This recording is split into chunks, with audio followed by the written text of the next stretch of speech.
Poucos lugares foram tão aterrorizantes quanto os campos de concentração nazistas da Segunda Guerra Mundial. Eles foram palco de massacres sem sentido de seres humanos em uma escala nunca antes vista, e o sofrimento fazia parte de suas operações diárias. É chocante pensar que alguns dos atos mais perversos e sádicos que ocorreram nos campos de concentração foram realizados não por guardas ou oficiais da SS, mas por médicos de jaleco branco. Quem eram esses médicos do inferno que violaram seu juramento de Hipócrates ao fazer experimentos em seres humanos vivos?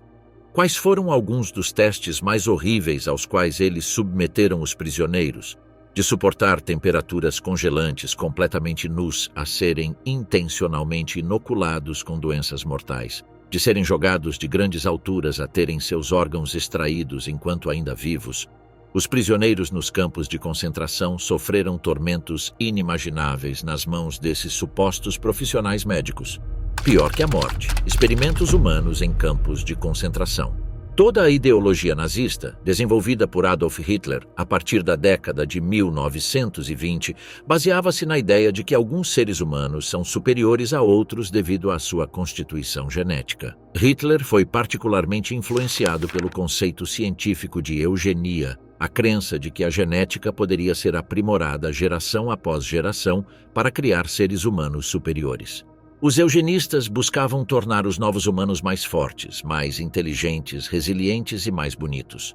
O Terceiro Reich empregou milhares de médicos envolvidos na teoria da eugenia.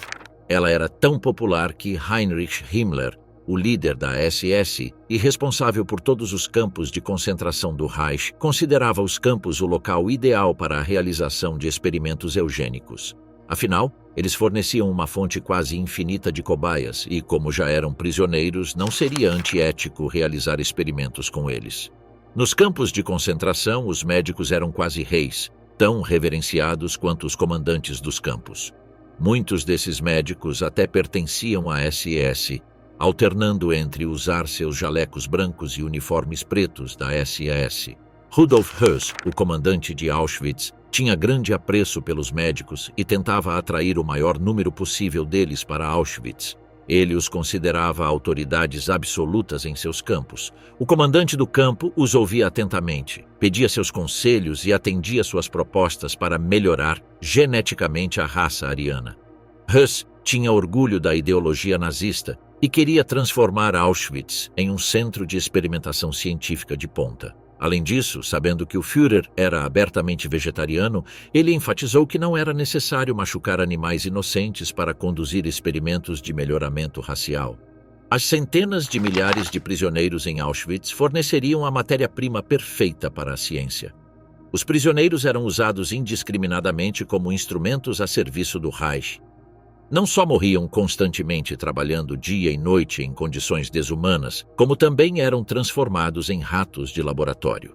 Os nazistas eram obcecados pela busca do conhecimento médico e acreditavam que a possibilidade de conduzir experimentos livremente, sem a necessidade de seguir regras éticas e legais, era uma bênção. Assim, muitos médicos que começaram a trabalhar nos campos de concentração inicialmente tinham ambições científicas sinceras, apenas para se tornarem monstros sádicos dentro dos muros do campo, desprovidos de humanidade ou compaixão. Nomes como Mengele, Wirtz, Schumann e Klauberg tornaram-se sinônimos de morte e sofrimento. Eles também eram altamente considerados no Terceiro Reich e suas pesquisas prometiam resultados milagrosos. Grandes empresas e corporações como a Bayer também lucraram com o trabalho escravo e as pesquisas médicas conduzidas nos prisioneiros. A IG Farben, empresa controladora da Bayer, chegou a montar uma fábrica bem ao lado de Auschwitz. Prisioneiros em Auschwitz eram regularmente vendidos para a empresa Bayer como ratos de laboratório para testar novas drogas.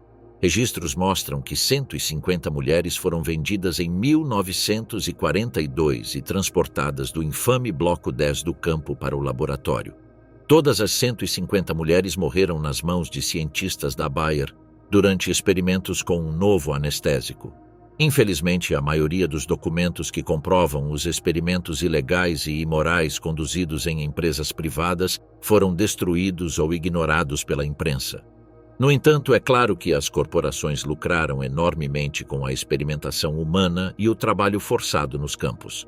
O futuro parecia muito brilhante para todos no Reich, exceto para aqueles considerados inferiores devido à sua composição genética.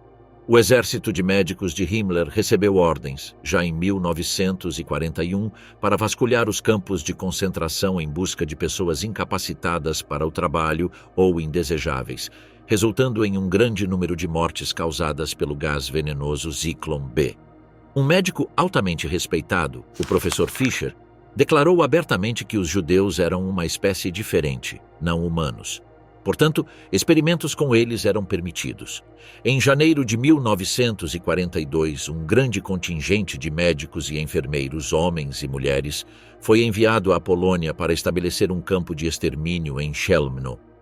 Em dezembro daquele ano, o Dr.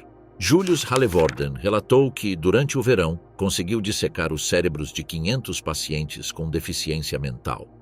Em 1944, ele já tinha uma coleção de 697 cérebros, alguns de pessoas que haviam sido assassinadas exclusivamente para fins de estudo cerebral. Os médicos sádicos da morte na Alemanha nazista. A coleção de cérebros humanos do Dr. Halevorden era alarmante, mas talvez o homem mais monstruoso que já trabalhou em um campo de concentração tenha sido um médico chamado Josef Mengele. Um homem inofensivo, até mesmo de aparência inocente, Mengele tornou-se famoso durante seu tempo em Auschwitz. Seu trabalho no campo de concentração inauguraria um dos capítulos mais perversos daqueles anos em Auschwitz. Quando chegou a Auschwitz em março de 1943, era um belo jovem de 32 anos. Muito em breve, seu nome se tornaria sinônimo de horror. Sempre vestido com um uniforme impecável da SS, com um andar firme e um sorriso encantador, Mengele gostava de andar pelos corredores de Auschwitz, sempre acompanhado por seus colegas de jaleco branco. Seu comportamento era errático e ele frequentemente tinha mudanças de humor violentas. A principal pesquisa de Mengele se concentrava em gêmeos, pois seu sonho era encontrar uma maneira de mulheres arianas puras terem mais de um filho ao mesmo tempo. Para atingir esse objetivo, ele usou Auschwitz como seu laboratório e crianças polonesas e ciganas pobres como seus sujeitos de teste. Os médicos Karl Klauberg e Horst Schumann conduziram pesquisas médicas sobre esterilização, que era o outro lado da fertilidade. Schumann foi um dos médicos envolvidos no programa de eutanásia que os nazistas desenvolveram no campo de extermínio de Sonnenstein. Quando Klauberg e Schumann chegaram a Auschwitz em 1941, o Bloco 10 estava dividido em dois. Klauberg supervisionava uma metade e Schumann a outra. Na seção de Schumann havia enormes máquinas de raio-x onde os infelizes prisioneiros eram submetidos a experimentos de esterilização. Lá, homens e mulheres eram expostos a raios-x por longos períodos, o que causava dores excruciantes nos intestinos, e havia relatos de que algumas enfermeiras vomitavam diante da terrível visão sob o olhar impassível de Schumann. Os raios-x causaram queimaduras graves no abdômen, virilhas e nádegas, além de lesões purulentas que não cicatrizavam. Numa época em que as mulheres eram escassas, seja por serem destinadas à prostituição e transformadas em brinquedos sexuais para os hierarcas, seja por terem sido assassinadas, as próprias enfermeiras eram frequentemente submetidas aos abomináveis experimentos do Dr. Schumann. Klauberg tentou outros tipos de métodos de esterilização. Ele tentou a esterilização química por meio de injeções. As enfermeiras que trabalhavam com ele tinham a tarefa brutal de injetar produtos químicos experimentais diretamente no útero das mulheres. As mulheres eram obrigadas a se deitar, e as enfermeiras mantinham suas pernas afastadas enquanto Klauberg e sua equipe médica examinavam seus úteros para garantir que as injeções tivessem sido administradas corretamente. O próprio Himmler estava pessoalmente interessado nos resultados dos experimentos de esterilização que esses médicos haviam iniciado sob Rudolf Höss. Himmler acreditava que a esterilização era uma ferramenta poderosa para resolver o problema judaico e que seria muito melhor e mais eficaz do que as notórias câmaras de gás. Na residência do Führer em Wannsee, Himmler propôs que seria mais barato esterilizar judeus alemães do que deportá-los em massa. Klauberg prometeu a Höss e Himmler que encontraria o método mais barato e eficaz para o Reich, mas na prática não conseguiu alcançar o resultado desejado. Tudo o que conseguiu fazer foi causar dor e morte a inúmeras cobaias humanas. Schumann e Klauberg foram dois médicos monstruosos e sanguinários, mas eles não foram os únicos a realizar experimentos. Outro expoente foi Eduard Wirtz. Ele era o médico-chefe em Auschwitz. Wirtz também gostava de realizar experimentos forçados em mulheres para investigar o funcionamento do colo do útero. O endocrinologista dinamarquês Carl Werner desenvolveu uma glândula sexual masculina artificial, uma cápsula que liberava testosterona lentamente quando implantada sob a pele. Em 1944, Werner propôs ao submédico da SS do Reich, Ernst Robert Grawitz, que a cápsula poderia converter homens homossexuais à heterossexualidade. No campo de concentração de Buchenwald, com o apoio de Heinrich Himmler e do médico do campo Gerhard Schidlowski, Werner implantou cápsulas em pelo menos 10 prisioneiros homossexuais. Prisioneiros que buscavam a libertação dos campos alegavam que essas cápsulas os convertiam milagrosamente em heterossexuais, e Werner ficou satisfeito com os resultados. No entanto, esse método nunca foi implementado, pois a guerra terminou no ano seguinte. Experimentos com água gelada e água do mar. Outro objetivo importante dos experimentos nazistas era o desenvolvimento de supersoldados. Acreditava-se que os arianos alemães puros já eram superiores ao resto do mundo, mas que poderiam ser aprimorados ainda mais por meio de experimentos científicos. Por exemplo, Hitler queria encontrar uma maneira de os soldados se tornarem melhores combatentes em climas extremamente frios ou muito quentes, e até mesmo sobreviver em um ambiente onde a única água disponível era salgada. Essas habilidades seriam úteis à medida que a Segunda Guerra Mundial se expandisse para climas extremos como o norte da África e a Noruega. Sigmund Rascher, um médico bávaro e membro do Partido Nazista desde 1933, era obcecado em estudar as respostas do corpo humano a temperaturas extremamente baixas. Ele realizou os chamados experimentos de congelamento em nome da Luftwaffe em 300 cobaias sem o consentimento delas. A maioria desses experimentos foi solicitada a Rascher por Erich Hipke, o cirurgião-chefe da Luftwaffe. Hipke não queria sujar as mãos, então enviou Rascher a Dachau com ordens estritas de informá-lo de todos os resultados. Os experimentos foram conduzidos em Dachau, onde a Luftwaffe também realizou os infames experimentos em alta altitude. O objetivo era determinar a melhor forma de aquecer os pilotos alemães que haviam sido abatidos sobre o Mar do Norte e estavam sofrendo de hipotermia.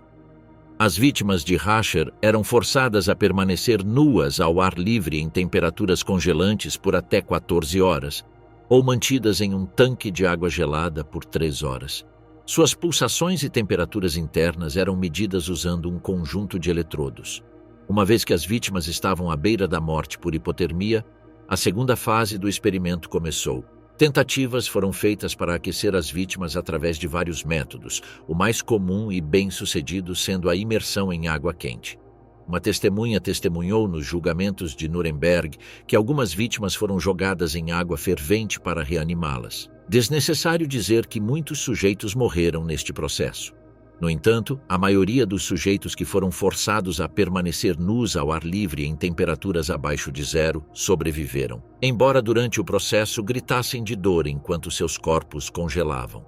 Em 1942, Rascher conduziu um experimento de resfriamento intenso em Dachau, onde alguns sujeitos foram vestidos com uniformes de piloto de caça e imersos em água gelada. Rascher fez com que algumas das vítimas fossem completamente submersas e outras apenas até a cabeça.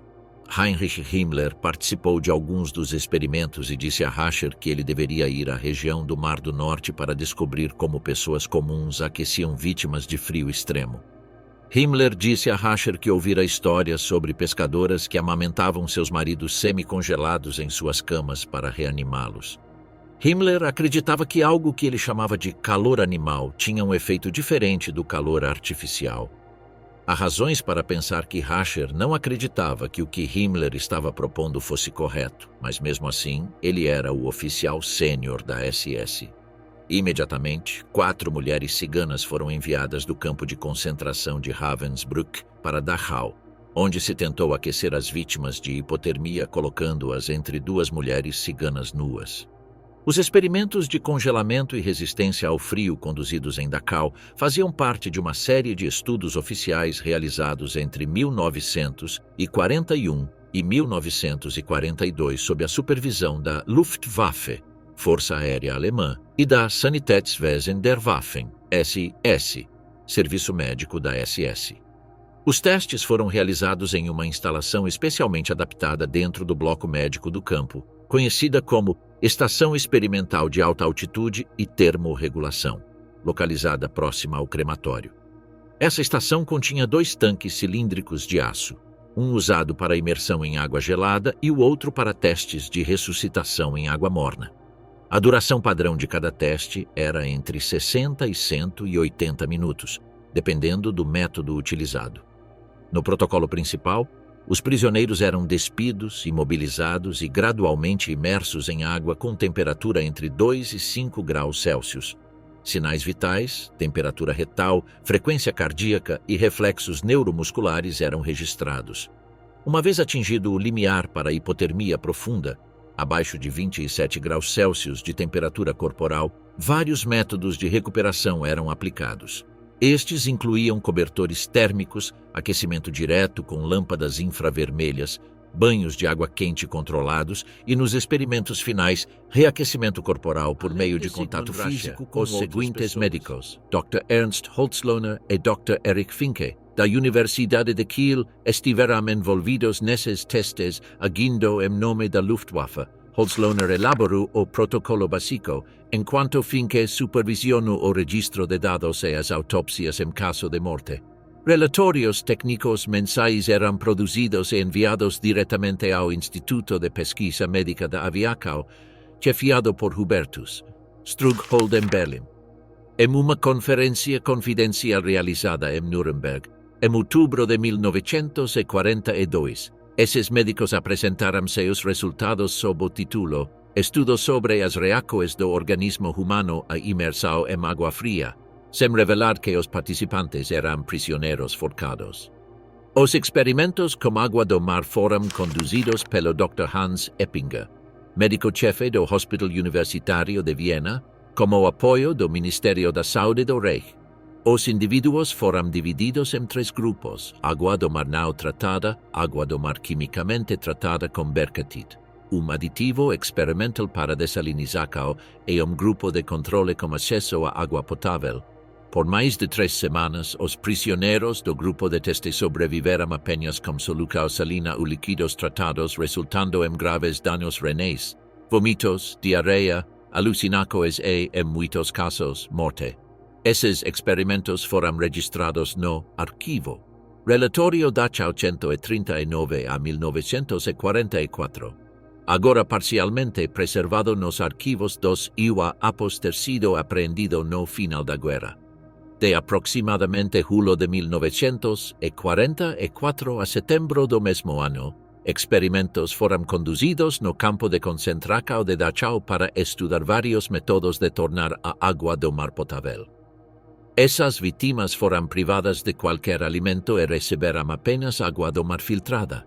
Em determinado momento, aproximadamente 90 ciganos foram privados de qualquer alimento e receberam apenas água do mar para beber, pelas mãos do Dr. Hans Eppinger, o que os deixou gravemente feridos. Eles estavam tão desidratados que começaram a lamber o chão recém-limpo na tentativa de obter água potável. Um sobrevivente do Holocausto chamado Josef Tchofenig foi dos sujeitos de teste nos experimentos com água do mar em Dachau. Enquanto trabalhava nas estações de experimentação médica, ele adquiriu conhecimento sobre alguns dos experimentos realizados em prisioneiros, particularmente aqueles em que eram forçados a beber água salgada. Tchofenig também descreveu como as vítimas dos experimentos tinham dificuldade para comer e procuravam desesperadamente por qualquer fonte de água, incluindo trapos velhos do chão. Tchofenig era o encarregado de usar a máquina de raios X na enfermaria e descreve como, embora tivesse conhecimento do que estava acontecendo, ele era impotente para pará-lo. Ele dá o exemplo de paciente na enfermaria que foi enviado para as câmaras de gás por Sigmund Rascher simplesmente porque testemunhou dos experimentos. Explodir pessoas, método mais humano de matar. A crueldade dos campos de concentração era tão extrema que psicólogos nazistas tratavam constantemente soldados e guardas que se quejavam de experiências traumáticas. Eles eram forçados a testemunhar ou executar assassinatos horríveis, que causavam pesadelos terríveis e ataques de pânico. Muitos soldados adoeceram psicologicamente em decorrência dos assassinatos, tendo visões dos massacres dos quais haviam participado. Como resultado desses protestos e do que havia testemunhado pessoalmente, Himmler ordenou a busca por método de assassinato que causasse menos problemas psicológicos para seus homens. Consequentemente, algumas semanas depois, médico, Albert Wittmann, segundo tenente da SS no Instituto Técnico da Polícia Criminal, viajou para Minsk, a leste, para realizar experimentos. Anteriormente, Wittmann havia sido fundamental no desenvolvimento de uma técnica de gaseamento usada para assassinar pacientes com doenças mentais, no que ficou conhecido como Action T4. Agora, ele levaria sua experiência para o leste. Incrivelmente, dos primeiros métodos que Wittmann tentou para melhorar o processo de assassinato na União Soviética foi explodir suas vítimas. Vários pacientes com doenças mentais foram colocados em bunker junto com pacotes de explosivos. Ao comando do comandante, seus subordinados detonaram os pacotes, mas mais tarde descobriu-se que a carga não era potente o suficiente. A cena era horrível. A explosão não fez as pessoas desaparecerem como havia sido anunciado. Alguns dos feridos rastejaram para fora do abrigo chorando. Pouco depois, o bunker onde os prisioneiros foram colocados desabou totalmente. Partes dos corpos ficaram espalhadas no chão e penduradas em árvores. No dia seguinte, grupo de soldados do campo de concentração foi enviado para coletar as partes dos corpos e jogá-las de volta no bunker. As partes que estavam muito altas nas árvores foram deixadas lá para apodrecer, sem nenhuma consideração pela dignidade das pessoas que haviam sido mortas. Wittmann aprendeu com esse experimento horrível que assassinato por explosão claramente não era o método que Himmler pretendia, então ele procurou outro método. Após vários meses de deliberação, ele encontrou uma solução. O programa de eutanásia de adultos havia usado com sucesso monóxido de carbono engarrafado como método de assassinato, mas era impraticável enviar grandes quantidades desses cilindros por milhares de quilômetros. Talvez Wittmann e seus colegas pensaram que houvesse outra maneira de usar monóxido de carbono para matar. Semanas antes, Wittmann e seu chefe, Dr. Walter Hess, estavam sentados em vagão do metro de Berlim conversando sobre o destino que quase se abateu sobre colega chamado Arthur Nebe. Ele voltou de uma festa dirigindo, depois de beber demais, estacionou na Garagem sem desligar o motor e adormeceu. Como resultado, quase morreu de intoxicação por monóxido de carbono, causada pelos gases do escapamento. Antes do desenvolvimento final do Zyklon B como método de extermínio em massa, as autoridades do Terceiro Reich realizaram inúmeros testes técnicos para otimizar a solução final de forma eficiente e com o mínimo impacto psicológico nos perpetradores. Uma das instituições-chave nessa fase foi a Kriminaltechnisches Institut der Sicherheitspolizei, ou Instituto de Tecnologia Criminal da Polícia de Segurança, subordinado ao Escritório Central de Segurança do Reich, (RSHA). Esta instituição, sediada em Berlim, era administrada por técnicos e químicos que trabalhavam em estreita colaboração com médicos da SS e líderes do programa de eutanásia. Entre 1940 e 1942, sob as ordens de Reinhard Heydrich, os testes começaram com caminhões de gaseamento móveis, usados como uma solução intermediária entre fuzilamentos em massa e futuras câmaras fixas. O primeiro modelo operacional foi implementado em Chełmno, Kulmhof, Polônia, em dezembro de 1941. Eram caminhos fechados do tipo Magirus Deus, modificados para redirecionar os gases de escape do motor para o compartimento traseiro, onde entre 50 e 70 pessoas eram trancadas por vez. O modelo padrão usava motores a gasolina V8, cujas emissões de monóxido de carbono eram letais após 10 a 20 minutos de testado inicialmente em Belzec, na primavera de 1940, com o apoio de técnicos do Instituto Criminal. As vítimas eram principalmente pacientes psiquiátricos e judeus poloneses. Pelo menos 5 versões diferentes de caminhos adaptados foram documentadas, com variáculos no volume de carga e na pressão do gás. Testes mostraram que a eficiência desses veículos era reduzida pelo calor ambiente e pela agitação dos prisioneiros que bloqueavam as saídas de gás com seus corpos. Por esse motivo, eles foram modificados com placas metálicas internas para facilitar a limpeza e com válvulas de escape reforçadas. Estes relatórios técnicos, escritos por engenheiros do Criminaltechnisches Instituto, foram encaminhados ao Ministério do Interior do Reich e à equipe do programa Action Reinhard. Essa tecnologia foi posteriormente transferida para campos como Sobibor e Treblinka, onde coexistiu temporariamente com métodos mais avançados de gaseamento fixo. A evolução técnica do assassinato em massa por gases de escape lancou as bases para a implementação de sistemas mais estáveis, como o Zyklon B, cuja eficácia e capacidade de armazenamento o tornariam o padrão para o genocídio industrializado.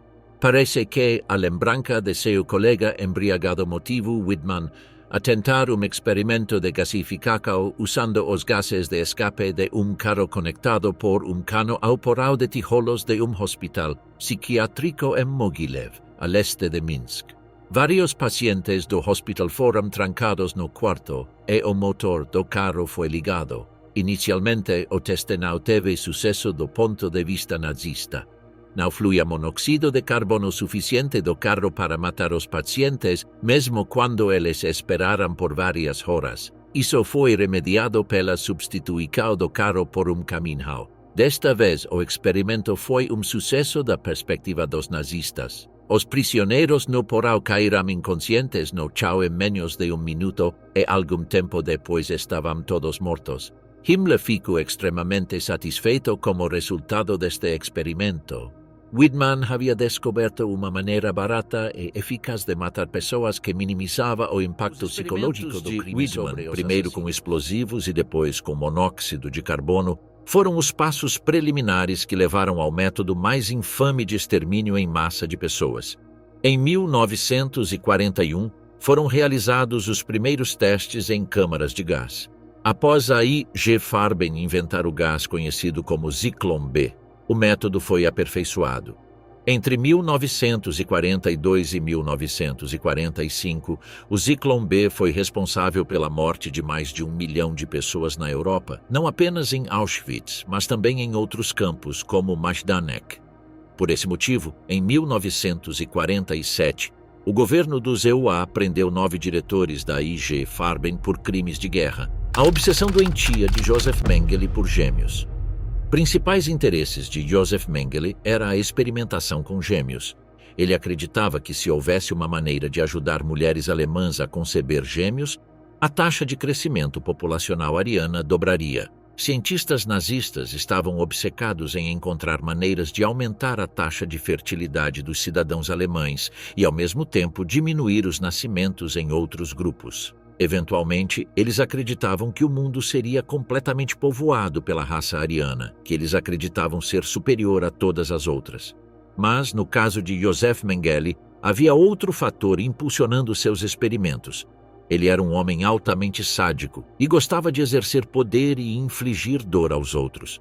Os experimentos de Mengele com gêmeos incluíam a amputação de membros saudáveis, infecção deliberada por doenças como tifo, transfusões de sangue de um gêmeo para o outro e a costura de gêmeos para criar gêmeos siameses.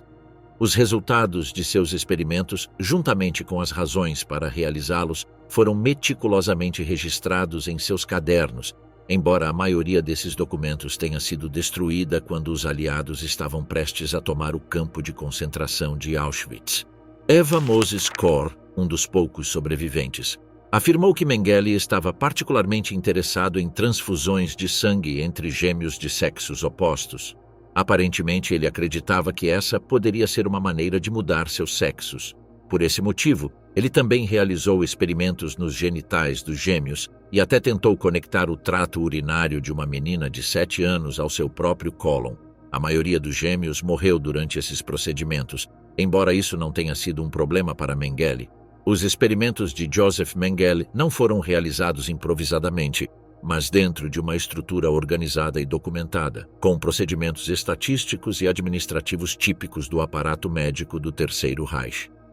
Mengele e sua equipe mantiveram registros clínicos codificados para cada par de gêmeos, com registros detalhados incluindo peso, altura, proporções ósseas, desenvolvimento muscular, frequência cardíaca, padrão de crescimento e até mesmo características psicológicas observadas.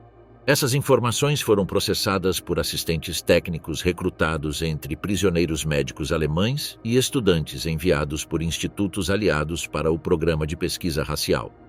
Esses assistentes compilaram dados em formulários padronizados, que foram então enviados a Berlim para o Instituto de Biologia Hereditária e Higiene Racial, uma das entidades que centralizavam dados científicos sobre eugenia humana. Além disso, no Bloco 10 de Auschwitz, ordens internas foram mantidas regulando o acesso à classificação dos indivíduos e a sequência dos testes a serem realizados. As instruções eram assinadas por médicos seniores da SS e endossadas pelo Escritório Central de Raça e Reassentamento. Mengele também coordenou diretamente com o Arquivo Central de Raça e População da SS, que gerenciava milhares de arquivos com histórico familiar, origens étnicas e resultados de exames biométricos anteriores. Isso permitiu aos pesquisadores estabelecer comparações longitudinais entre indivíduos da mesma linhagem racial. A unidade de Mengele gerenciava um banco de dados exclusivo de gêmeos presos, que distinguia entre pares monozigóticos e dizigóticos. Essa classificação era crucial para a pesquisa genética. Relatórios semanais eram compilados com gráficos estatísticos mostrando o progresso ou a deterioração após as intervenções experimentais. Os relatórios eram mantidos em arquivos internos codificados, muitos dos quais foram destruídos nos últimos dias do campo, embora fragmentos tenham sido recuperados pelas forças soviéticas em 1945. A abordagem metodológica incluiu análise comparativa de órgãos por meio de autópsias simultâneas, coleta de tecidos em condições controladas e experimentação cruzada. Por exemplo, um gêmeo poderia receber um medicamento imunossupressor enquanto o outro atuava como controle.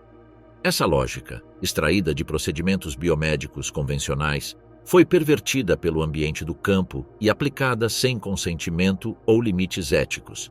A estrutura científica por trás do Bloco 10 revela que os atos atrozes de Mengele não foram meros excessos individuais, mas parte de um sistema meticuloso de coleta de dados para seus experimentos. Pares de gêmeos e indivíduos com anormalidades hereditárias foram colocados à disposição do Dr. Mengele e submetidos a todos os exames médicos especializados imagináveis. Eles foram fotografados. Moldes de gesso foram feitos de suas mandíbulas e dentes, e suas impressões digitais e pegadas foram coletadas. Assim que esses exames foram concluídos, eles foram mortos com injeções letais de fenol no coração para que a próxima fase dos experimentos pudesse começar. Autópsias e análises comparativas de seus órgãos internos. Quando um gêmeo morria em Auschwitz devido às condições deploráveis do campo, Mengele ordenava que o gêmeo sobrevivente fosse trazido e morto a sangue frio, apenas para que ele pudesse realizar suas autópsias comparativas. Experimentos mais cruéis de Mengele em Auschwitz foram realizados em pessoas vivas. Isso porque outra das obsessões científicas de Mengele era aprender mais sobre a importância da genética no desenvolvimento e comportamento humanos, um tema recorrente entre vários eugenistas nazistas. Eva Moisés Kor tinha apenas 10 anos em 1944, quando ela e sua irmã gêmea, Miriam, caíram nas mãos sádicas e insensíveis de Mengele. 3 vezes por semana, os braços dela e da irmã eram amarrados para restringir a circulação sanguínea e o sangue era coletado até que perdessem a consciência. Enquanto o sangue era coletado de um braço, o outro era injetado com substâncias desconhecidas. Como Mengele queimou todos os seus documentos de trabalho em 1945, nunca saberemos que misturas horríveis eram injetadas nessas crianças inocentes. Em certa ocasião, uma dessas injeções fez com que Eva sofresse de uma febre extremamente alta que a deixou em convalescença por semanas. Durante uma de suas visitas, Mengele olhou para ela com desprezo e comentou que era uma pena que ela tivesse apenas alguns dias de vida em uma idade tão jovem. No entanto, Eva sobreviveu o suficiente para ver o fim da guerra e pôde contar sua história e se tornar uma defensora dos direitos humanos. Em algumas das inúmeras entrevistas que concedeu ao longo dos anos, Eva afirmou que foi somente por meio de sua forte força de vontade que conseguiu suportar tanta dor e crueldade. Mengele esperava que ela morresse porque ela não lhe seria mais útil como cobaia, mas Eva sabia que, se morresse, isso significaria que sua irmã gêmea, Miriam, seria retirada do quartel e fuzilada. Eva jurou a si mesma que, não importa o que acontecesse, ela protegeria Miriam de tal flagelo. Experimentos biológicos com doenças mortais e substâncias químicas estranhas. De aproximadamente fevereiro de 1942 a abril de 1945, experimentos com malária foram conduzidos em mais de 1.200 prisioneiros no campo de concentração de Dachau. Prisioneiros saudáveis tiveram suas mãos e braços imobilizados em gaiolas cheias de mosquitos da malária. Ao contraírem a doença, foram tratados com drogas sintéticas em doses que variavam de altas a letais. Mais da metade morreu em consequência. Outros prisioneiros ficaram com deficiências permanentes. Em um depoimento apresentado no julgamento dos médicos, Oswald Pohl, administrador-chefe dos campos de concentração nazistas, testemunhou que o experimento com malária em Dachau foi o maior sob seu comando. Seu depoimento sugere que possivelmente foram utilizados em experimentos muito mais prisioneiros do que os 1.200 documentados.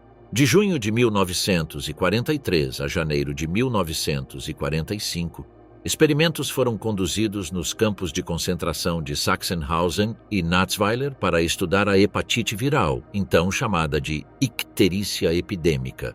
Os indivíduos testados foram injetados com a doença para desenvolver novas vacinas contra a doença. Se morressem, eram enterrados em valas comuns e novos indivíduos eram trazidos para substituí-los.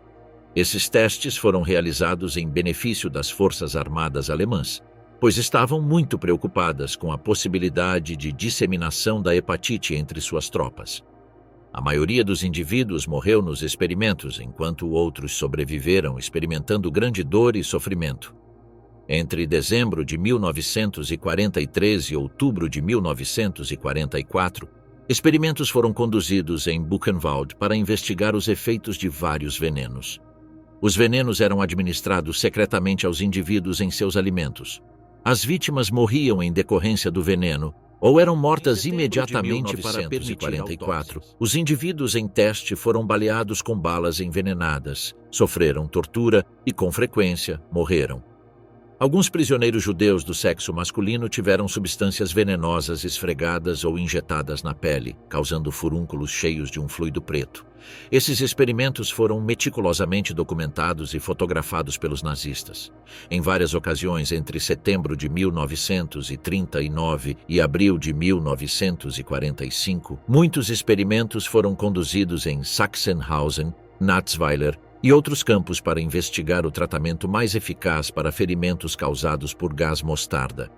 Os sujeitos do teste foram deliberadamente expostos a gás mostarda e outros produtos químicos, causando queimaduras químicas graves. Os ferimentos das vítimas foram examinados para encontrar o tratamento mais eficaz para queimaduras de gás mostarda.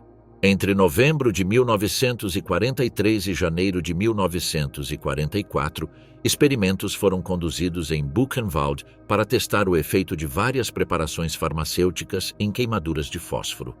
Essas queimaduras foram infligidas em prisioneiros com fósforo extraído de bombas incendiárias. Algumas prisioneiras do Bloco 10 em Auschwitz também foram submetidas à terapia de eletrochoque. Essas mulheres frequentemente ficavam doentes e sofriam com esses experimentos antes de serem enviadas para as câmaras de gás e assassinadas. A condução de experimentos médicos em campos de concentração nazistas envolvia não apenas equipes médicas da SS, mas também uma complexa rede logística que incluía empresas farmacêuticas e farmácias militares do Reich. Diversas empresas químicas e laboratórios alemães estavam implicados no fornecimento de substâncias usadas em ensaios clínicos forçados. Entre as mais notáveis estavam IG Farben, Hoechst, Schering e Merck, que forneciam anestésicos experimentais, antibióticos, soros e agentes tóxicos. Esses materiais eram encaminhados pelo Departamento de Suprimentos Médicos da Waffen, SS, sediado em Berlim e com filiais em centros como Dachau, Buchenwald e Sachsenhausen. O transporte de compostos farmacêuticos era gerenciado por uma estrutura centralizada conhecida como Sanitätsdienst der Waffen, SS, Serviço Médico da SS Armada, que operava sob rígidas diretrizes logísticas.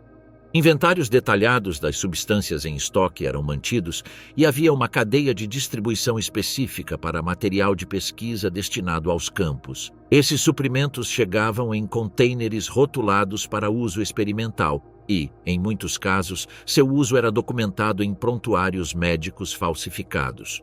Os produtos químicos eram transportados por trem ou veículos militares, acompanhados por pessoal autorizado que garantia sua entrega direta aos blocos médicos do campo. Um dos aspectos mais controversos do período pós-1945 foi o uso indireto dos dados gerados nesses experimentos pelos aliados. Apesar de sua origem criminosa, muitos relatórios médicos nazistas foram secretamente preservados e analisados por equipes científicas nos Estados Unidos e no Reino Unido. Em particular, dados sobre infecções sistêmicas, resistência bacteriana, efeitos de toxinas e parâmetros fisiológicos sob condições extremas foram considerados únicos do ponto de vista experimental. Embora não tenham sido publicados oficialmente, foram arquivados em instituições como Camp Detrick e o Corpo Médico do Exército dos EUA. Esse conhecimento foi discretamente aplicado em estudos subsequentes relacionados à imunologia, farmacologia de combate e controle de epidemias. Além disso, durante a ocupação aliada da Alemanha, toneladas de registros médicos foram apreendidos nas instalações da IG Farben, Bayer e outras empresas. Embora vários executivos tenham sido processados por crimes de guerra nos julgamentos de Nuremberg, as empresas, como entidades legais, sobreviveram e retomaram suas operações nas décadas seguintes. A documentação farmacêutica extraída foi parcialmente utilizada para financiar pesquisas biológicas em projetos secretos, como a Operação Caixote do Lixo Qualquer Operação também, onde a inteligência científica foi mesclada com objetivos militares. 1942 e setembro de 1943, aproximadamente, foram realizados experimentos em Ravensbrück para investigar a eficácia da sulfonamida, um agente antimicrobiano sintético. Feridas infligidas aos participantes foram infectadas com bactérias como Streptococcus, Clostridium e Streptococcus, perfringens e Clostridium tetani, o agente causador do tétano. A circulação sanguínea foi interrompida amarrando os vasos sanguíneos em ambas as extremidades do ferimento, criando uma condição semelhante à de um ferimento de batalha. Os pesquisadores também agravaram a infecção dos indivíduos inserindo aparas de madeira e vidro moído em seus ferimentos. A infecção foi tratada com sulfas e outros medicamentos para determinar sua eficácia. Hubertus Strughold e experimentos humanos em grandes altitudes.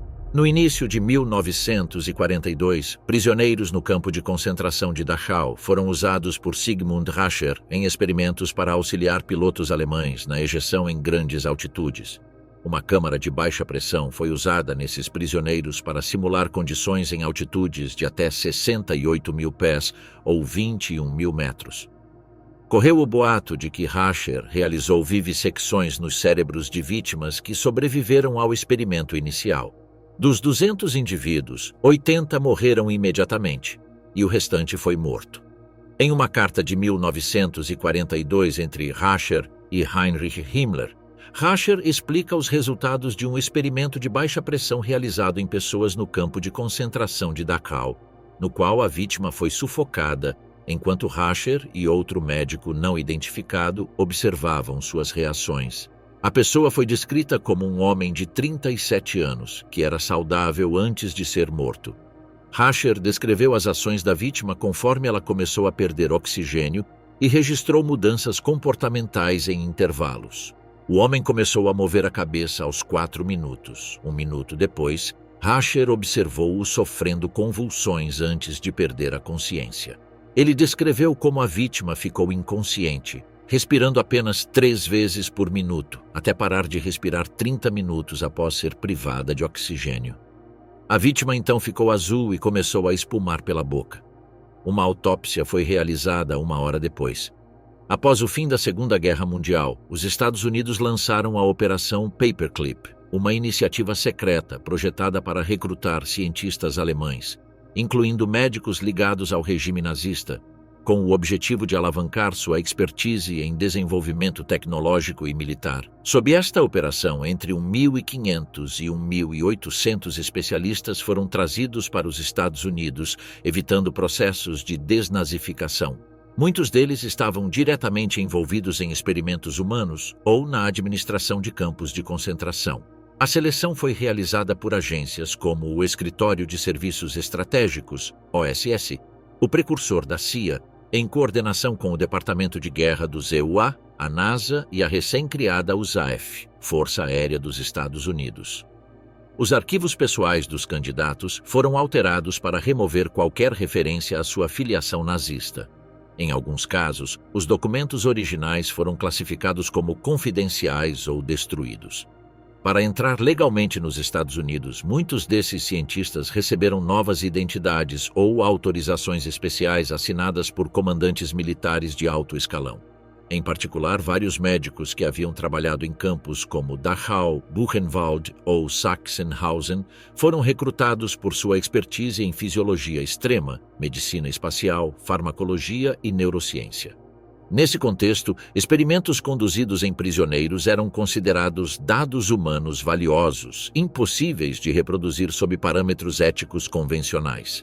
Hubertus Strughold, cujo nome encabeça este capítulo, foi um dos beneficiários mais visíveis desta operação. No entanto, figuras como Walter Schreiber, ex-cirurgião-geral do Terceiro Reich, e Kurt Blom, que estivera envolvido no programa de armas biológicas do Reich.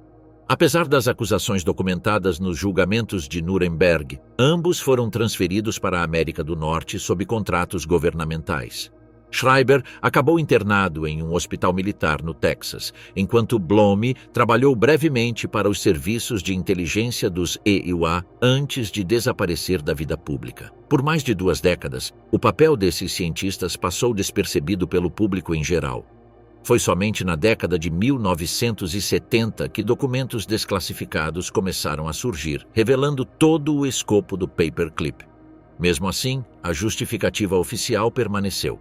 Em plena Guerra Fria, a prioridade era impedir que esses especialistas fossem recrutados pela União Soviética. Essa lógica de utilidade estratégica permitiu que ex-membros da comunidade médica nazista colaborassem em programas espaciais, pesquisas biomédicas e instituições governamentais do EUA sem enfrentar quaisquer consequências. Himmler ordenou que Rasher continuasse os experimentos em altitudes elevadas e continuasse os experimentos em prisioneiros condenados à morte.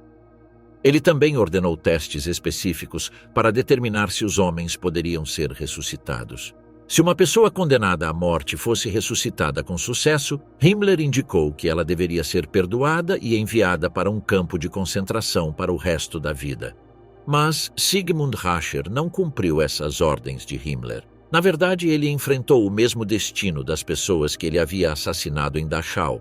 Quando as investigações policiais revelaram que Rasher e sua esposa haviam fraudado o público sequestrando bebês para fingir que haviam descoberto o segredo da superfertilidade, eles foram presos em abril de 1944.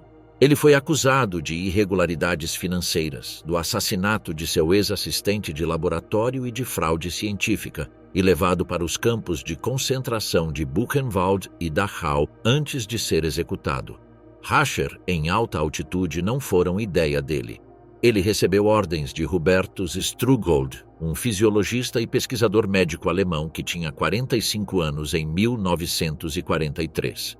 Desde 1935, ele serviu como chefe de pesquisa aeromédica do Ministério da Aviação de Hermann Göring e posteriormente ocupou o mesmo cargo na Luftwaffe alemã durante a Segunda Guerra Mundial. Em 1947, foi trazido aos Estados Unidos como parte da Operação Paperclip e ocupou vários cargos científicos de alto escalão na Força Aérea dos Estados Unidos e na NASA. Por seu papel no estudo dos efeitos físicos e psicológicos dos voos espaciais tripulados, tornou-se conhecido como o pai da medicina espacial. Entre 1963 e 2012, recebeu o Prêmio Hubertus Strughold a acadêmicos excepcionais em aplicações e pesquisas no campo da medicina espacial. No entanto, após 2012, o prêmio nunca mais foi concedido, pois o passado de Strughold foi finalmente descoberto. Em 2004, após uma investigação do Comitê Histórico da Sociedade Alemã de Medicina Aeroespacial, descobriu-se que em 1943, o Instituto de Medicina da Aviação de Strughold realizou experimentos de privação de oxigênio.